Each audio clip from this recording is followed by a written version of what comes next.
New Orleanians like Leah Namer may not have heard of the federal road repair program known as JIRR, but they know all about its impact on their daily lives.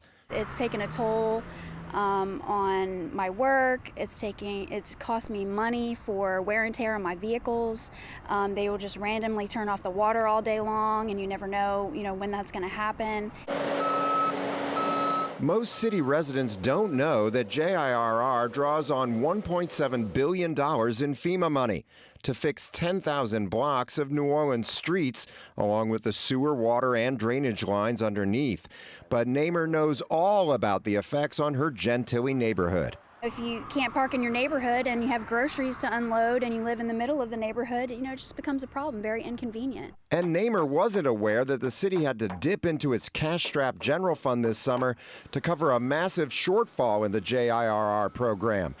But she's absolutely sure that's not how it's supposed to work. To my understanding, they have plenty of money, billions, millions of dollars for infrastructure for the city, and there's just no reason or no excuse for that money not to go where it's supposed to be going. In fact, nobody reported that the JIRR had a $120 million deficit this summer until we discovered it. The shortfall helped push the city to the brink of missing payroll, forcing it to take out an emergency loan this month.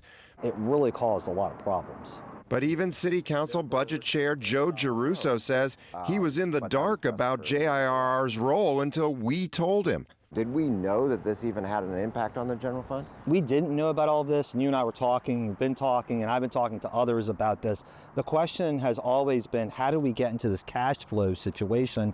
And one of the questions I had was, well, what could have possibly have caused such a big hit on cash flow at one time? FEMA projects require cities to spend the money first and get reimbursed. But since 2020, New Orleans has been allowed to get advances through the state, money up front.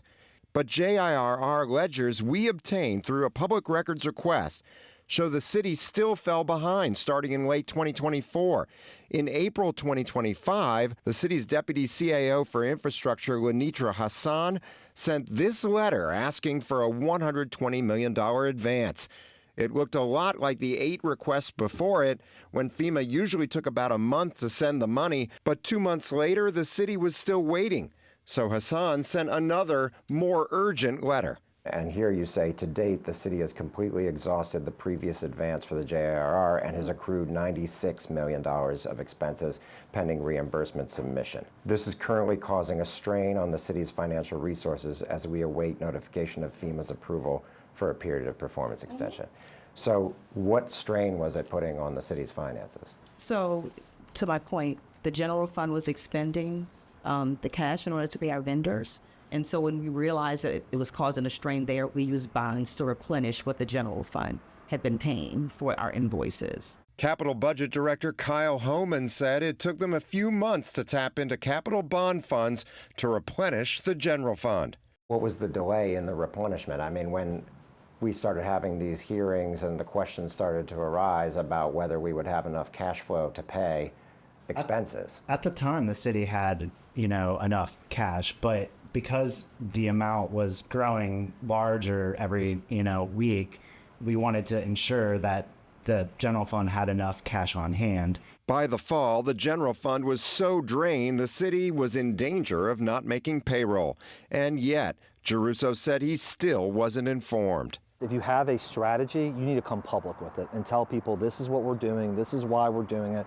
And if something goes sideways, then we all made the decision together. While you were dealing with all of these issues over the summer and into the fall with cash flow and with the shortfall in the general fund, you were not notified that this was part of the problem. I was not. And there's one more issue here. FEMA deadlines to finish the JIRR work. The city spends more aggressively every time a deadline approaches, but the state can't advance any money to cover work past the deadline. The result, a cash crunch. GOSTEP will not expend any additional advances or reimburse us for anything that's outside of the eligible period of performance for the grant. Giarrusso said he's learned just because the government has enough money, it doesn't mean it can spend it. And I know people may find that hard to believe and it sounds counterintuitive, but you're used to operating within this box. This is what my personnel costs, what my operating costs, what my capital. When you drastically increase that, you've drastically increased the work, and trying to work through that is harder than it looks. Former Mayor Mitch Landrieu fought for years to get the JIRR money flowing. He finally did in 2016, but in his last 2 years in office only managed to spend $19 million. After 8 years in office, Cantrell will have spent almost $900 million, but couldn't finish the work in time. So Namer hopes starting in January, Mayor-elect Helena Moreno can finally crack the JIRR code and get the street work done. We can't change things in our world if we don't fully understand what the problem is. But Moreno's challenge will be much the same. $300 million available for construction, but only if the city can spend it fast enough and never run out of cash again. David Hammer, WWL, Louisiana. Giarrusso is leaving the city council in January, but he says he's been working on budget issues with Moreno's transition team. Yeah, and he says he's going to try and help smooth out that process to complete the JIRR. Well, definitely more to come there. Yep.